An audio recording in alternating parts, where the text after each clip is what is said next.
কি হলো গোপাল? আমরা কৃষ্ণনগরের প্রবাদ প্রতিম আতিথেয়তার অসম্মান করেছি মহারাজ। কেন? কিভাবে? কখন? এখন মহারাজ, এখন। এনারা সেই সুদূর মুর্শিদাবাদ থেকে এসেছেন, আর আমরা এতক্ষণ শুধু অন্য কথাই বলে চলেছি। এনাদের আপ্যায়নের ব্যবস্থা করিনি। তাই তো। মহারাজ, আপনি ব্যস্ত হবেন না। এই, কে আছো? শোনো, এদের রাজ অতিথিশালাতে থাকার বিশেষ ব্যবস্থা করো। এদের খাবার যাবে মহারাজের পাকশাল থেকে।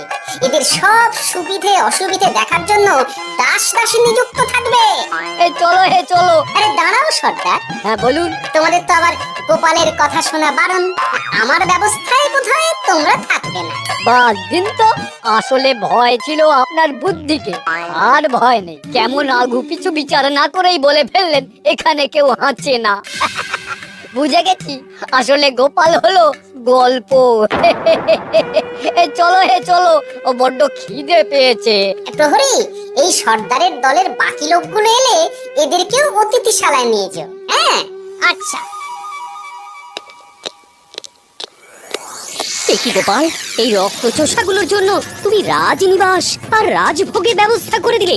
গোপাল তার পক্ষে মহারাজ, এতক্ষণ গোপালের সব কাজ তো কৃষ্ণনগরের বিপক্ষে গেল। বটেই তো, আমি মনে মনে গণনা করে দেখলাম গোপালের শুল যোগ শুরু হয়েছে। আগামী 1 যুগ ধরে গোপাল যেখানে থাকবে সেখানে রাহুর প্রকোপে দুঃখ দারিদ্র মহামারী একসঙ্গে এসে ধরা পড়বে। মহারাজ, গোপাল কখনো কৃষ্ণনগরের খারাপ ভাবেনি। সে যখন ওই রক্তচোষাদের রাজভোগে রাখার ব্যবস্থা করেছে, তখন বুঝতে হবে এর মধ্যে একটা ঘোরতর পেঁচ আছে।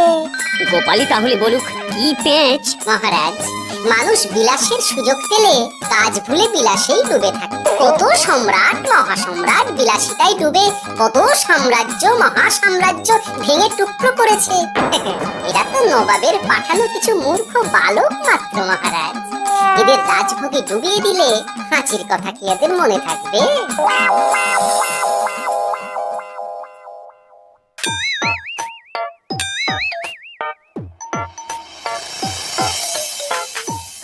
কি ব্যবস্থাপনা সব ঠিক আছে তো?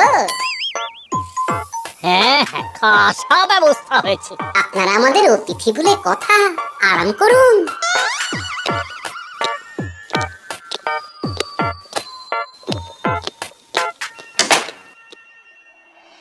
বিজ্ঞানী, তোমার এই দুমুখ আয়না আবিষ্কার তোমার জীবনের সেরা কাজ।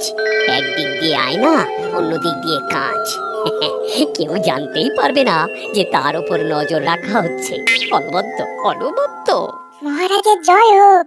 কিন্তু মহারাজ, এই কৃতিত্বের মূল ভাগীদার আমাদের মন্ত্রী। তাই নাকি? হ্যাঁ মহারাজ, মন্ত্রীর দুমুখ কাজকর্ম দেখেই দুমুখ আয়নার কথা আমার মাথায় আসে। মুখ সামনে কথা বলো বিজ্ঞানী।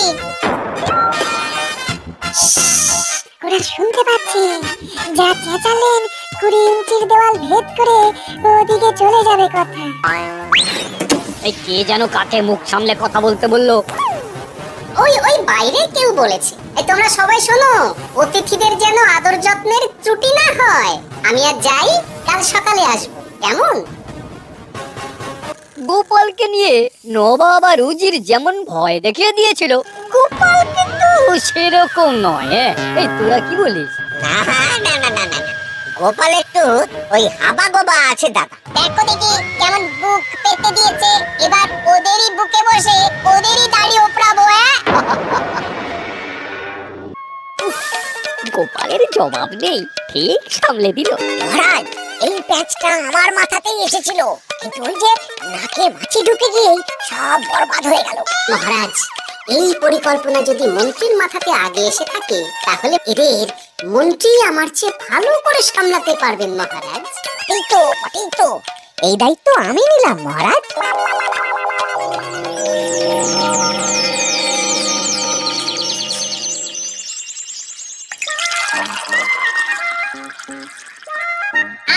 সকালে ঘুম থেকে উঠে এইরকম বেলের পানা যেন শব্দের অমৃত।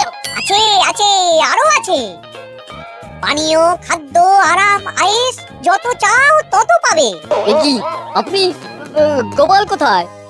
মহারাজ বিবেচনা করে দেখেছেন যে মহামান্য অতিথিদের পরিচর্যার ভার গোপালের মতো একজন ভাঁড়ের পক্ষে বহন করা সম্ভব নয়, তাই এই দায়িত্ব আমাকে দেওয়া হয়েছে। কিন্তু কোনো কিন্তু নেই সর্দার, আমি যে খানা পিনা নাচা গানা আমোদ আহ্লাদের ব্যবস্থা করেছি দেখে তুমি চমকে যাবে।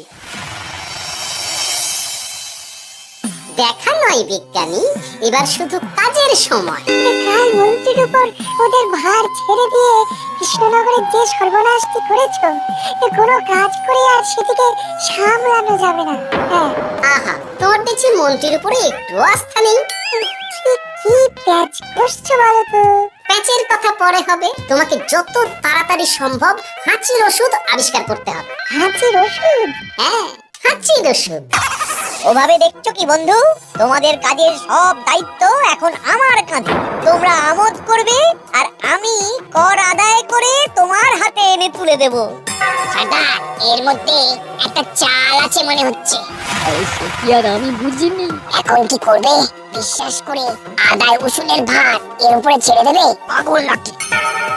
মন্ত্রী মশাই, বলো বন্ধু। বলছিলাম আর দেরিতে কাজ কি?